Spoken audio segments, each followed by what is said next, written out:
레드 국정원, 붉은 국정원, 빅브러더는 누구인가? 자, 홍장훈, 김병기, 박선원, 그리고 자, 홍장훈에 대해서는 우리가 탄핵 심판을 보면서 진짜 웃기는 놈이네 했을 겁니다, 여러분.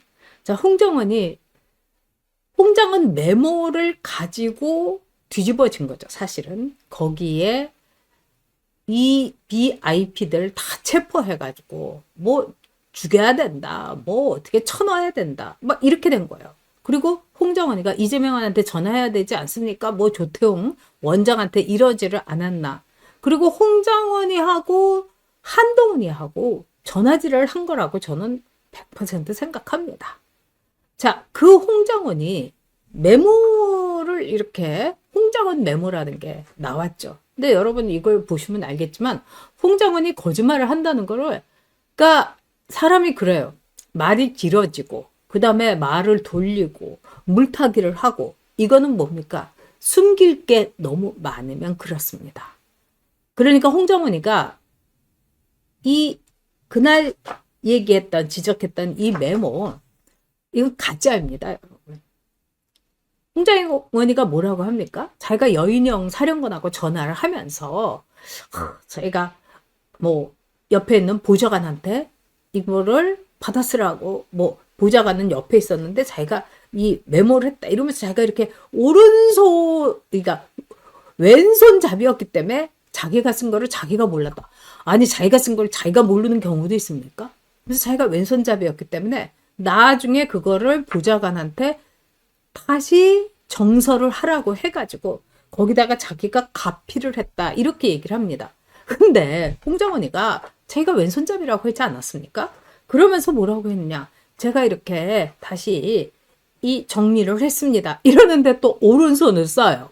그리고 홍정원이가 그동안 찍혔던 사진들을 보면은 권총도 오른손으로 쏘고요. 거기다가 차문도 오른손으로 열고요. 와, 이거는요, 말이 안 되는 거죠, 여러분. 왼손잡이는 왼손잡이의 특성이 있습니다. 그리고 왼손과 오른손을 다 쓰는 사람도 있어요. 저 같은 사람.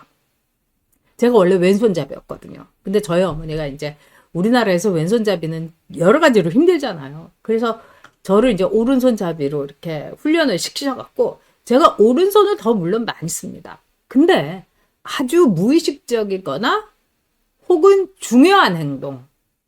예를 들면 홍정원이처럼 무의식적으로 자기가 메모를 한다. 이러면 이제 왼손을 쓸 수 있는 거죠. 그리고 권총을 쏜다든지 이런 중요한 일을 할 때 왼손을 씁니다. 근데 홍정원이는 다 오른손만 다 쓴 거예요. 홍정원이는 오른손잡이입니다. 저도 제가 왼손잡이라는 거를 훈련을 해가지고 잊어버리고 살지만 그럼에도 불구하고 아 나는 왼손잡이였구나 이걸 느낄 때가 있어요. 중요한 일을 할 때. 예를 들면 돈 셀 때.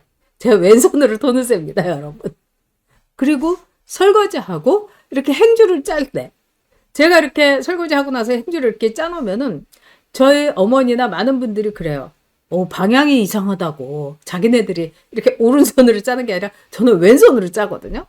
이렇게 무의식적이거나 다급한 순간에 할 때는 왼손을 씁니다. 아주 제가 뭐 누구 좋아하는 사람 만나면 막 일로 오라고 그러지 제가 일로 오라고 하는 경우가 별로 없어요. 그러면 홍정은이는 오른손잡이가 분명한 거죠. 급한 일, 권총 쏘거나 또 메모하거나 이런 거 다 오른손으로 하고 자기가 또 이 헌재에서 이야기하는데 제가 이렇게 뭐 이 왼손잡이라서 이러면서 이렇게 메모를 했습니다 하면서 오른손으로 하는 거예요. 그 다음에 왼손잡이들의 특징은 뭐냐면 시계를 오른손에다가 차요. 왼손은 항상 쓰니까. 근데 저는 뭐 훈련이 돼 있기 때문에 시계 오른손에다가 안 차죠. 그러나 왼손잡이들은 다 시계를 오른손에다가 찹니다. 그리고 왼손잡이들은요 글씨를 보면 알 수가 있어요. 이게 왼손잡이 글씨인지 아닌지. 근데 홍정은의 메모는 왼손잡이 글씨가 아니에요, 여러분. 그 레오나르도 다빈치부터 시작을 해갖고 네 저희 아이까지 수많은 왼손잡이의 글씨를 제가 보죠. 아닙니다, 여러분. 그러면 여기서 의문이 나올 거예요. 그럼 왜 홍장훈이가 왼손잡이라고 정말 생쇼를 했을까? 우리 트리님 말씀처럼. 많은 분들이 이렇게 얘기해요. 홍장원이가 쓴 메모가 홍장원이가 쓴 게 아니기 때문에 그거를 말하자면은 덮으려고, 그거를 속이려고 나 왼손잡이라고. 자기 필체가 아니니까요. 그리고 보좌관한테 이걸 받아쓰게 했다. 국정원에는 보좌관이 없습니다, 여러분. 홍장훈이가 차장이라고 하더라도, 제1차장이라고 하더라도 보좌관이 없어요. 비서면 모를까. 근데 왜 홍장훈이가 보좌관이라는 단어를 썼을까? 저는 그래서 국회에 있는 모 씨가 홍장원의 메모의 진짜 주인이 아닌가. 저는 이렇게 생각합니다. 그리고 여러분, 이른바 홍장원 메모가 언론으로 제일 먼저 공개된 거. 누가 공개했습니까? 박선원입니다, 여러분. 아니, 홍장원이 메모인데 홍장원이가 왜 공개를 하지 않고 홍장원이 메모를 박선원이가 공개를 했을까요? 그렇기 때문에 헌재에서 반드시 이 홍장원 메모에 대해서는 홍장원이가 보좌관이라고 한 이 세 사람을 출석시켜야 됩니다. 그리고 필적 감정과까지. 그런데 팩트로서 밝혀진 게 뭐냐? 홍장원이가 자기 비서라고 했던 3명의 이른바 보좌관으로 참칭됐던 그 3명이 나는 안 받았었는데요. 그런 일 없는데요. 아니에요. 저는 이렇게 다 부인을 했다는 겁니다. 자, 그러면 홍장원, 그 다음에 오늘 나온 치사한 뉴스, 아들을 2번이나 실력도 없어갖고 면접에서도 떨어지고 평판에서도 떨어진 아들을 끼워 넣은 김병기, 그 다음에 홍장원 메모를 처음으로 공개한 박선원. 자, 이 붉은 국정원의 진짜 빅브라더는 누굴까? 누구라고 여러분 생각하십니까? 자, 여러분 이거 한번 다시 보시기 바랍니다. 홍장원이가 국회에 나와서 어떻게 별을 넷을 받았는지 정말 도저히 납득이 안 되는, 이 김병주한테 홍장원이가 뭐라고 했느냐. 그러니까 1월 22일 국회에서 나온 겁니다. 윤석열 대통령이 이번에 다 잡아들여서 싹 다 정리해라 라고 말씀하셨습니다. 이렇게 얘기했습니다. 이거는요, 앞으로 홍장훈이는요, 감옥 가갖고 햇빛 못 봐야 됩니다. 근데 이미 홍장훈이가 이렇게 말했다는 게 완전히 가짜에다가 거짓말에다가 일명 구라라는 게 다 밝혀졌죠. 왜냐? 그 주변에서 윤석열 대통령도 난 그런 말 한 적 없고, 그 다음에 뭐 홍장훈 메모에다가 이재명이, 한동훈이, 뭐 권순일이, 그 다음에 딴지일보 뭐 이런 거 썼다는데 이게 말이 안 되죠, 여러분. 딴지일보는 없어진 게 언제입니까? 자, 여러분께서도 지금 보면은 제대로 나오시고 계십니다. 정답을 아시네요. 저는 박지원이라고 추측합니다.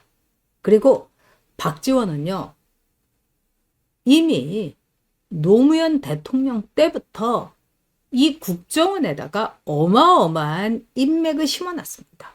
그리고 노무현 대통령, 노무현은 이 국정원에 대해서 말하자면은 더 이상 국정원이 북한하고 이렇게 대적해서는 안 된다.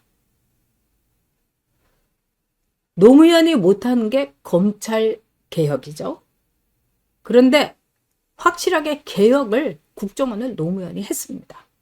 이미 국정원은요, DJ 때부터, 김대중 대통령 때부터요, 북한 접대부라는 말이 나오기 시작했습니다. 2000년에 DJ가 북한에 가가지고 완전히 막 그냥 온 사람들이 막 꽃술을 들고 막 이렇게 환영을 해주니까 거기서 DJ가 뭐라고 했습니까? 북한은 핵을 만들 의사도 없고 핵을 만들 능력도 없다. 이 땅에는 전쟁이 영원히 없을 것이다. 이런 말을 했지 않습니까? 그때부터 국정원 안에서는요. 뭐 음지에서 일하는 국정원이 아니라 이제 북한을 위해서 양지에서 일해야 된다. 이런 말이 자기네들끼리 실소로 정말 이 완전히 쓴웃음을 지으면서 아주 뼈저린 농담처럼 말하기 시작했습니다. 그리고 노무현 때는요. 국정원에서 실세는 어떤 사람이 됐느냐. 북한하고 네트워크 있는 사람. 북한 쪽에 아는 사람이 많은 사람. 북한하고 사바사바 잘할 수 있는 사람. 이런 사람들이 다 승진하고 올라갔습니다. 그래서 국정원 때 이른바 국정원의 초에이스, 최고의 실력자들, 이런 사람들이 옷을 많이 벗었습니다. 왜? 구하기라고 하면서. 그리고 온갖 말하자면 혐의를 씌워가지고 옷을 벗게 했습니다. 그리고 절정에 이뤘던 게 문재인 때죠. 문재인이가 오죽하면 박지원이를 국정원장에 안착했습니까? 다른 이유 없습니다. 박지원이가 김여정하고도 친하고 북한에 박지원이 인맥이 너무너무 많은 빨갱이 전문가, 본인도 빨갱이인 박지원이 딱 국정원장 말하자면은 자리에 맞다고 생각한 겁니다. 기가 막히죠. 고향에게 생선 가게를 맡긴 거를 떠나가지고 여러분, 이거는 대한민국을 아예 조공하려는 문재인의 말하자면은 생각, 의사였던 겁니다. 북한에 가가지고 여러분, 그 김정은이를 그렇게 뼈가 부스러지도록 그 큰 김정은이를 그렇게 껴안는 문재인, 이설주를 좋아 죽는 얼굴로 이렇게 보고 있는 김정숙이. 그리고 문재인이는 완전히 맛이 갔죠. 그 뭐 능라 이 경기장인가요? 거기에서 무려 10만 명이 넘는 뭐 15만 명이라는 말도 있습니다만 그 북한 사람들 앞에서 자기가 연설을 하고 나니까 문재인이는 그냥 그걸로 내 인생에서 내 대통령 이게 업적이다 이렇게 생각한 겁니다. 그러니까 USB 같이 좋죠. 그게 대한민국의 말하자면 대북 원조 지원, 에너지 지원이었다는 겁니다. 정말 여적죄로 다스려야 됩니다. 문재인은.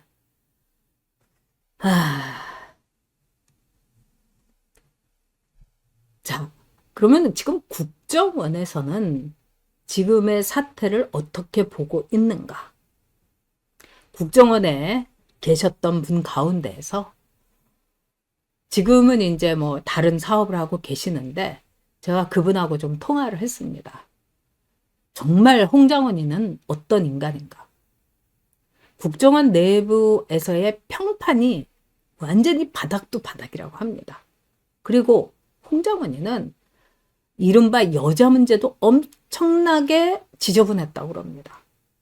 그러니까 국정원 안에서는요, 뭐 삼성 같은 기업도 그렇습니다만 사생활도 굉장히 중요하게 생각을 합니다. 근데 홍장원이가 전 부인하고 이혼할 때 아주 치사하고 더럽게 이혼을 했고, 그 다음에 홍장원이가 이 정의용 조카하고 재혼을 했는데 뭐 여기에서도 굉장히 틀어지게 문제가 있어서 이혼을 했다고 그분은 얘기를 하더라고요. 이미. 그러니까 이혼도 두 번째 한 거. 이렇게 알고 있는데 또 어떤 분은 지금 뭐 별거 상태다. 이렇게 얘기하는데 그 정도로 요란 뻑적지근하게 홍정원이가 국정원 안에서 평판이 바닥입니다. 그런데 홍정원이가 어떻게 해서 이걸 버티고 있었을까? 뭐 홍정원이 얘기를 하는 건 아닙니다만 우리가 어떤 조직에서 보면은 아니 저렇게 쓰레기 같은 사람이 어떻게 버틸까? 딱 하나입니다, 여러분. 윗사람을 다 오염시켜서 공범으로 만드는 겁니다, 여러분. 아, 홍정은이가 그런 문제가 있어? 아, 그래도 뭐 일은 열심히 하는 것 같은데 이렇게 윗사람이 말하게 되는 거죠. 이거는 여러분 선관위하고 똑같습니다. 선관위가 지난 10년 동안 무려 1200명을 세습 채용, 부정 채용, 네, 짬짬이 채용을 한 겁니다.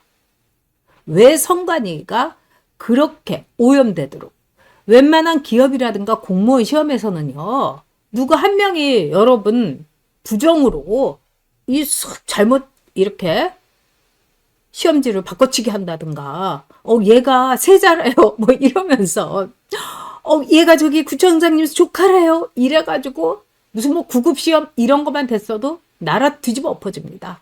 근데 선관위는 왜 뒤집어 엎어지지 않았을까요? 저는 이른바 좌파 정권이 선관위를 선거에서 부정선거를 하기 위해서 오염시켰다고 생각합니다. 오염시키면 말을 듣게 돼 있는 거죠. 바로 국정원도 바로 홍정원도 그런 수법을 저는 썼을 거라고 생각합니다. 그리고 홍정원의 두 번째 와이프라고 하는 이 정의용 조카. 정의용이 진짜 문제인데 날렸죠.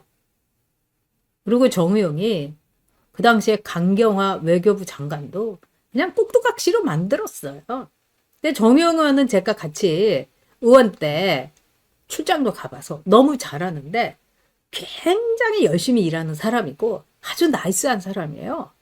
그리고 이 스위스에서 이제 근무도 했었고 또 뿐만 아니라 뭐 다른 나라에서 쭉 이제 유럽이라든가 좀 이런 물 좋은데 냉탕 온탕인데 비교적 온탕에 많이 근무를 했던 사람이고요. 저하고 같은 이제 상임위에도 있었는데 오히려 처음에는요. 그냥 외교관이었어요. 그래서 그 당시에는 열린 우리당 애들도 많았는데 얘네들은 운동권의 틀을 못 벗었어요. 그래서 맨날 이제 이 화가 나 있고 그 다음에 조금만 이제 뭐 자기들 수에 틀리면은 뭐 용어 가지고도 지들은 뭐 총화하자니 뭐 북한 용어 다 쓰면서도 우리가 이제 좀 이 그런 용어를 쓰면 막 난리치고 막 그런 때였어요. 웃기는 때였습니다.